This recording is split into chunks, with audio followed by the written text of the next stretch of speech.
Welcome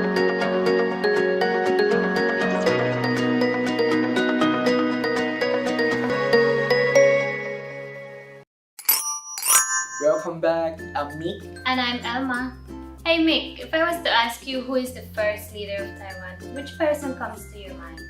Yes, of course, it's President Chiang Kai-shek. He is very famous in Taiwan. There is also Chiang Kai-shek Memorial Hall in Taipei too. Have you been there? No, I haven't, but I'm looking forward to visiting very soon. If you go there, you will learn about him and history of Taiwan. Oh really? Cool. And I know that the current president, she's the first female president of Taiwan, right? Yes, she is. She was elected as president in 2016. Okay, but I would like to learn more about the other presidents that Taiwan has had. Can you tell me more? Sure. So let us learn about the first topic, Taiwan political system and presidency. Let's go! Welcome to the Taiwan Education and the Culture, the introduction. We will move to lecture 4. This is the section 4, political system and the presidency. For those of you who are interested in how Taiwan has moved from the authoritarian system into a democratic system, I think that in this section, we will give you a brief introduction. When Taiwan was incorporated, became part of the China, it began in 1683 under the Qing dynasty.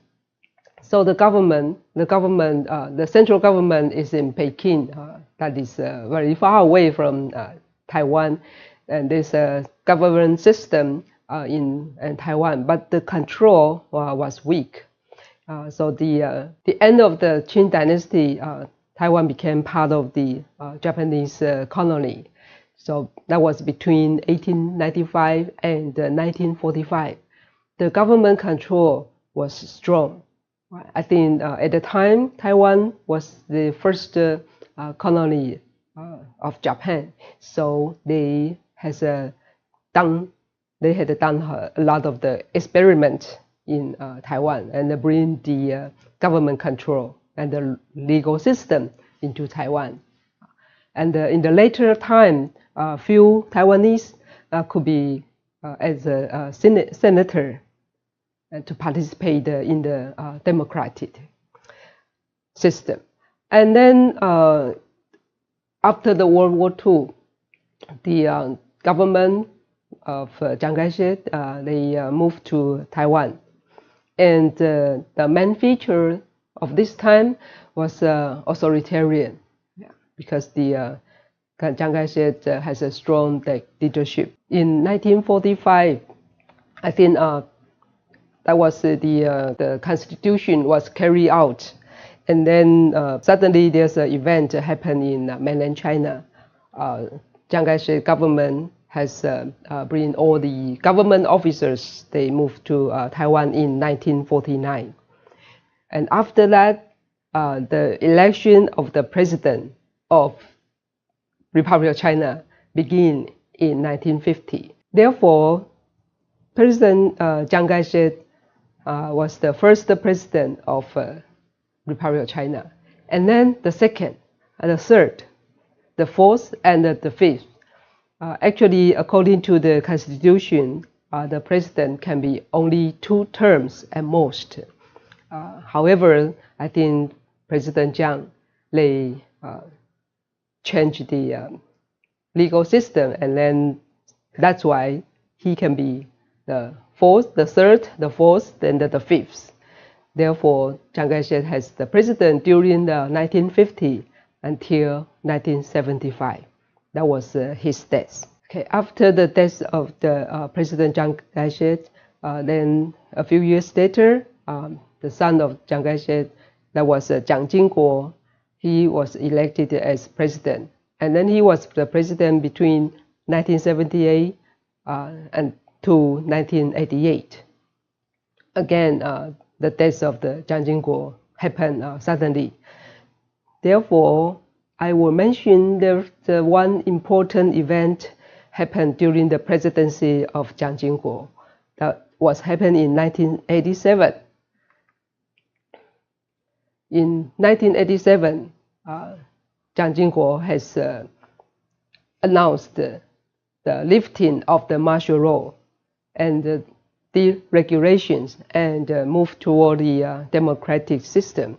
So that is very important turn to allow the Taiwanese people can participate in the political system and more than before. And after that, there's President Li Denghui. He was born in Taiwan, and he is also an agricultural expert. And then by the time he was the vice president of Jiang Jingguo term. Then after that, he was elected as the president between 1988 until 2000. A very important event happened during the presidency of the Li Denghui. That was in 1996. Taiwanese citizens has the first vote in direct presidential election. That means before we have to elect a delegate in the National Assembly, and those delegates will vote for the president for people. But after 1996, in 1996, we have the first direct vote, and there's no National Assembly anymore. Then move on to the year of 2000. That was a very important year in Taiwan because we have experienced the first change of the ruling party in Taiwan history, who represent the Democratic Progressive Party, Chen Shui-bian. He was elected as president in Taiwan. And he has the term between the year 2000 to 2008. So after 2 terms, then the KMT Kuomintang has won the presidential election in 2008. That was President Ma Ying-jeou, and he is proposed the China policy. Therefore, the cross-strait relationship was wide open.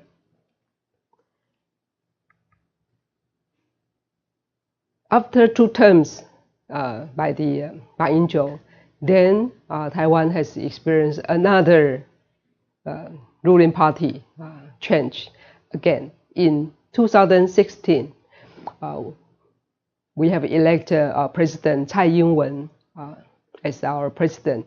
She is the first woman president in Taiwan, and the cross-strait relationship cooled down because the Democratic Progressive Party was the party who are more tend to the independence, Taiwan independence, and then her party has a much focus on the traditional justice. So I have the question for you. How did democratic value get formed among Taiwanese? So we have to mention the authoritarian authoritarian system, and then later on we have the democratic system. So how the democratic value get formed? Is it initiated by the ruling party or pushed by the popular movement? I think the answer to these questions is by people, by popular movement.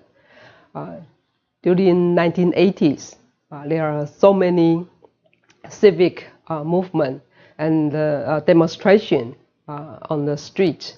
So people has asked more democracy from the government to allow the people to participate, and that was not initiated by the ruling party. Yeah. But therefore, I give you this question to you and open to the more discussion, hopefully. Yes, this is the end of the section.